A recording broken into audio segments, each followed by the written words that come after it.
Good evening, my name is Angel. I want us to go through an assignment that was posted to one of our IT platforms.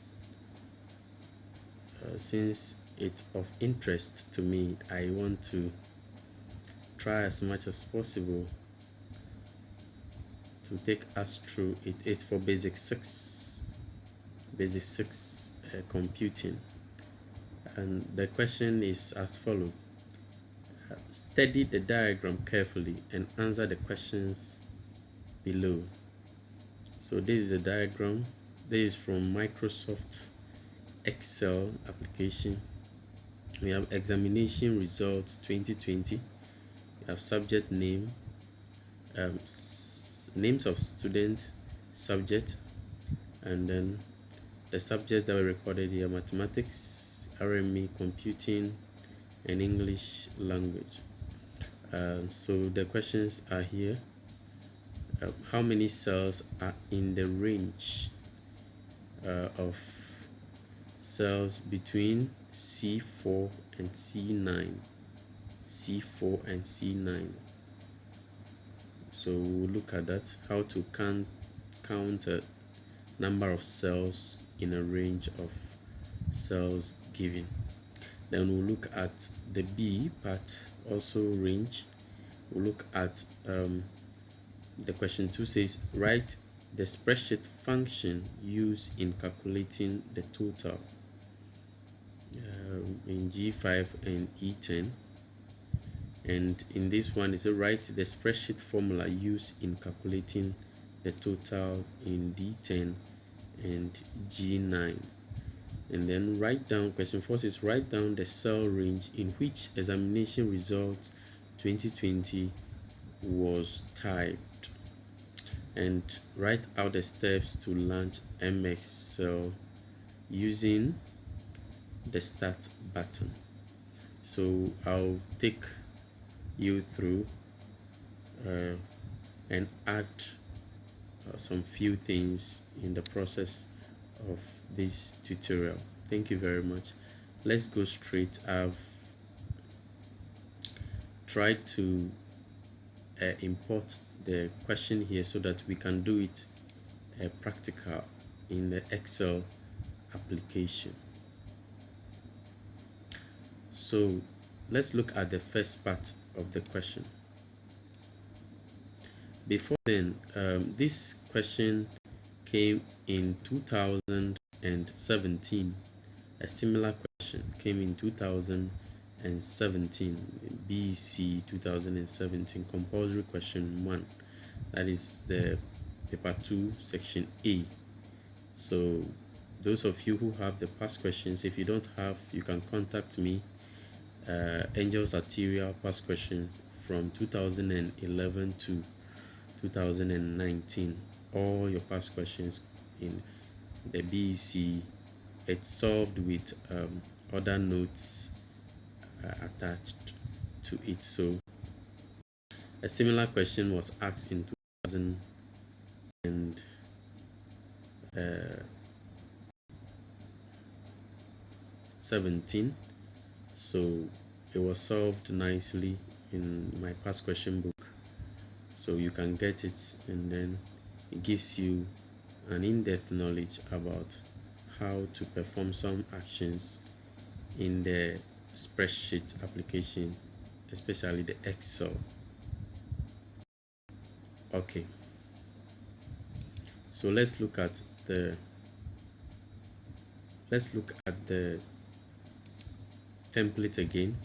So we are going to do two things. I'll try as much as possible to use the function as well as the formula. Then we look at the question to see where both applies, and then we use them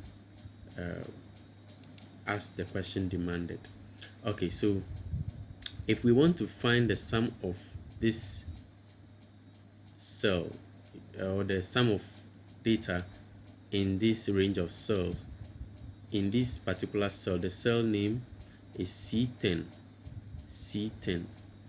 So what we'll do is, there are two ways of doing it. You can use either a function or a formula. So I'm going to use two things. First, I'll use the function. I'll use the function equal to, I'll use the sum function, sorry. I'll use the sum function. So you type sum, bracket, and then the range of cells you want to sum. I want to sum from C4 to C9, and then you close the bracket, press enter. So it's able to sum for you. So with this, I can do autofill. So I'll click on the first one and hold. I click on the first one, and the cell pointer to the left,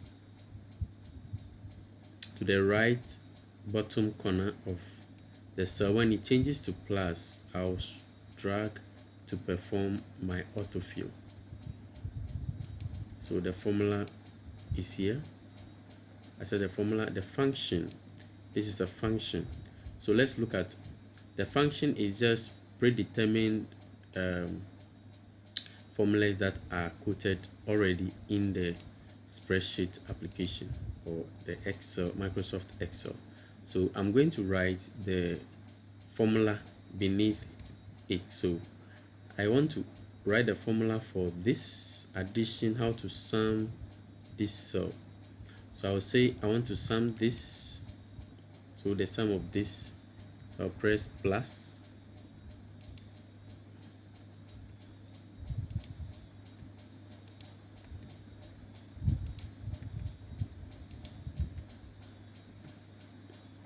So this will give me the same answer. So this is a formula and this is a function. You see how simple it is. This is a formula. This is a formula. It gives you the same answer. C4 plus C5 plus C6 plus C7 plus C8 plus C9. That is a formula. So in a question, if you are asked to write down the formula for a particular cell, then you have to write down this formula. If you are asked to write down the function to add in a particular cell, then you know that this is a function. So you have to take a close look at it. That is the difference between a function and a formula. Okay. So we can also perform autofill for formulas. It's just the same thing. Okay, so let's look at the other side. Let's look at it. So the same thing applies here. I'll use the function. So I'll use the sum and I'll select the range of cells and I'll use my bracket close and enter. So it will give me, and at the bottom left corner with the cell pointer, I'll click and hold and drag to the end to give me the total. Okay, so at the other side, I would like to do the formula also. So it will be this cell plus this cell plus this cell plus this cell. That will give us the total. Then we can also do autofill. We can also do autofill for it. Okay, so I hope that is very easy to do. The autofill, when you click and hold, when you send your mouse pointer to the beginning of or to the bottom left corner and double click on it, it's able to autofill for you. So let's look at it again. So when I double click at the bottom left corner, I double click, it's able to give me the autofill for. So let's see if we can respond to the questions.